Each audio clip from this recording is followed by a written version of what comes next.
Rear hook, baby. Woo, let's go.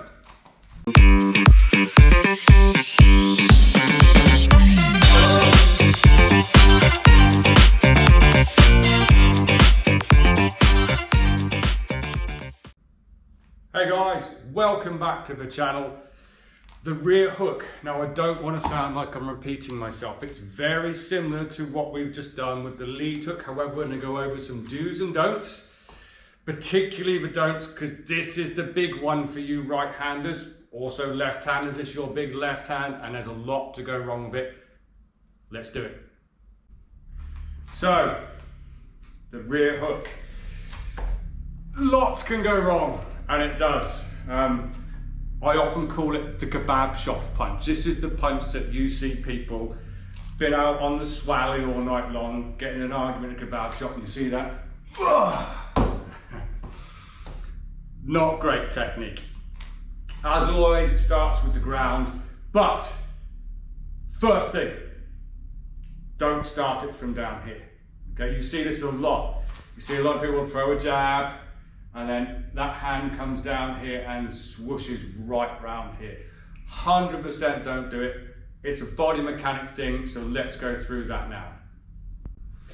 Okay, so you can see I have a line on the ground. I have my feet 45 degrees, knees soft, hands up, chin down, elbows tight. I have a good stance. Right, so it's very similar to what we've spoken about before. I need to turn that heel, get that hip to move, and this hand comes out and in from here. Elbow up behind the punch. Exactly the same as what we threw with our lead hand hook. If you missed that video, I'll put a little link in the description before. But there's several ways that we can throw this punch. So we'll find a way that's best for you, and I'll show you a few things I like to do as well.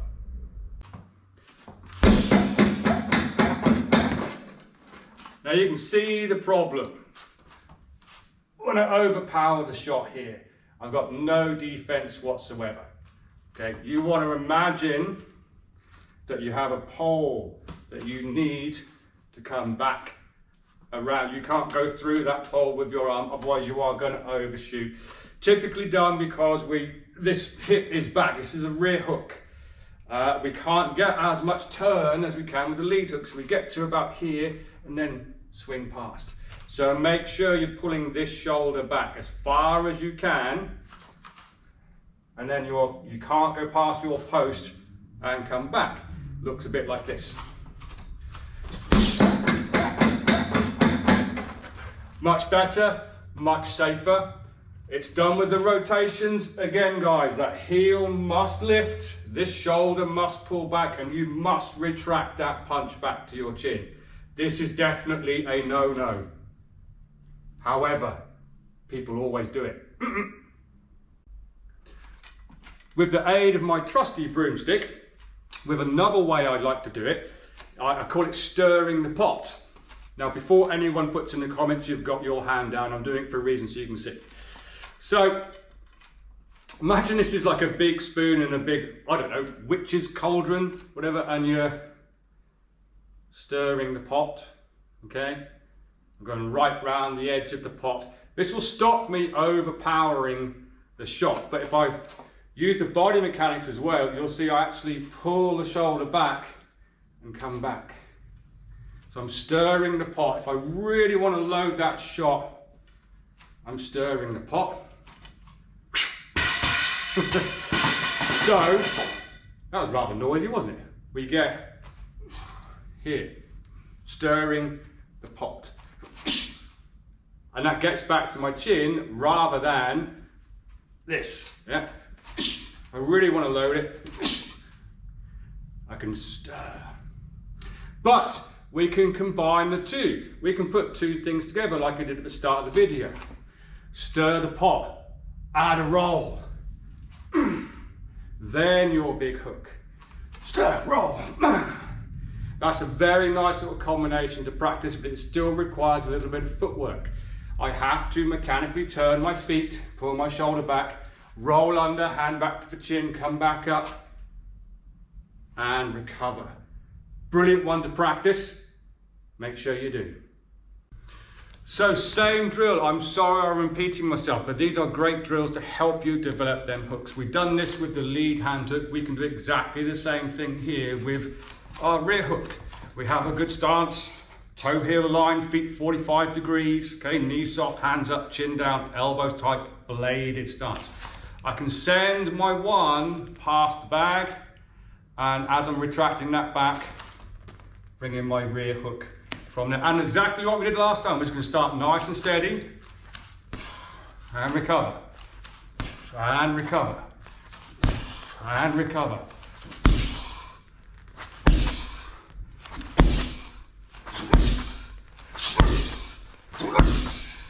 Okay, start building them repetitions in. Remember, it's repetition, repetition, repetition, guys. Something else for you to think about, guys. I'm not going to go too much into lane theory yet. We've got so much to cover. But there's three main lanes. Lane 1, lane 2, and lane 3. Okay, so right now, we are nose to nose. Okay, so everything will come down lane 2. When you're working your form, remember this is your big shot. Okay, your big hook, done correctly, powerful shot. You want to put yourself just into lane 3, which for us right-handers, it's just slightly to our right. So here's lane 2, looks how little I move. Now I'm in lane 3. See how my jab will still go directly down lane 2, but my 4 will come around, hopefully, behind that hand, just behind the ear from there. So that's something to think about when you're on your bag. Okay, so rather than just being in the middle all the time, moving, just step slightly to your right if you're a right-hander, and you'll find you get more good trajectory on that hook to help you land that better. So there's 3 main ranges to work on with your hooks: close, mid, and long range. As a little idea, I'll gauge off my left hand. Okay, your mid-range hook, if your hand is on your chin, is roughly where your elbow would land on the target. That's going to be a good mid-range hook from there. So a half step closer will be close range.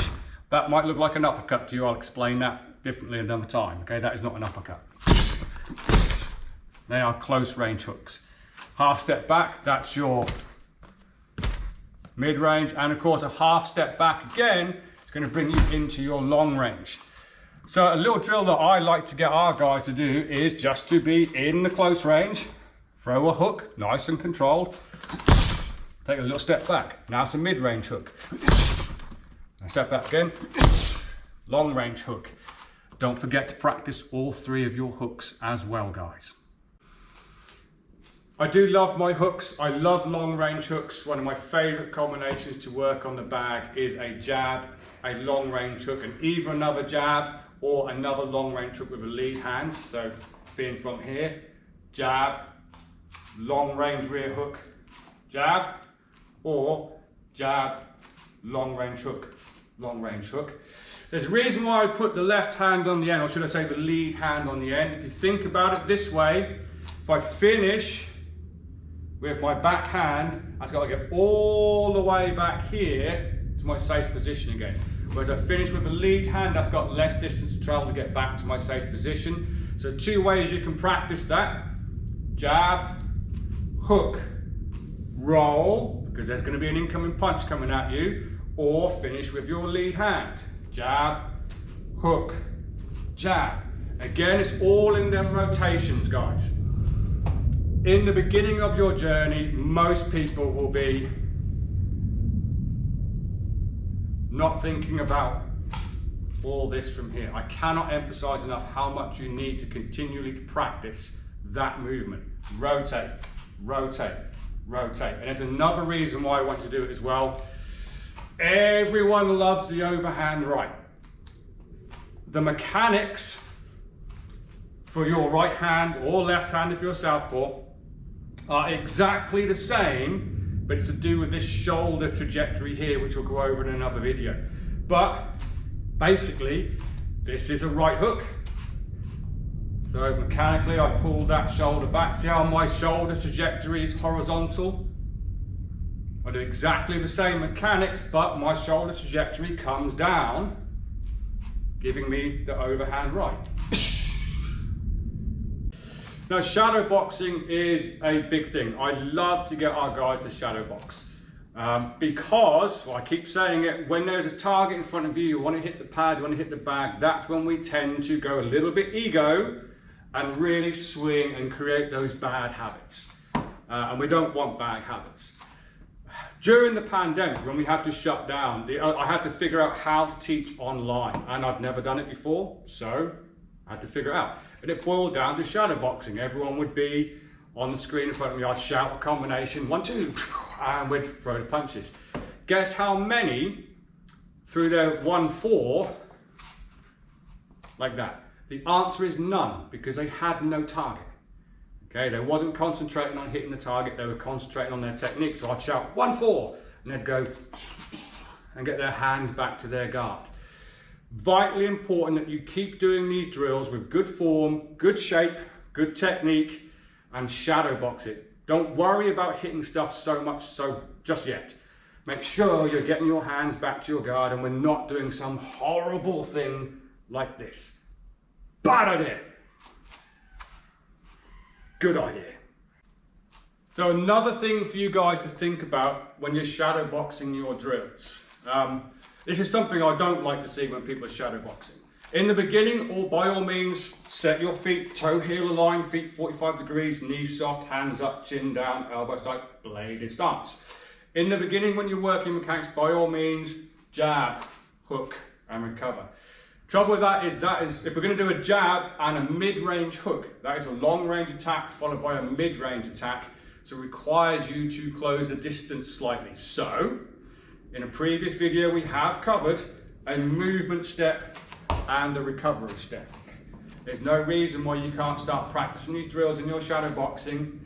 If I'm out of range or just on the edge of range, I step on the jab and there's my movement step, and of course as I bring my back foot in, I'm a little bit closer, but the footwork is exactly the same as what we've done before.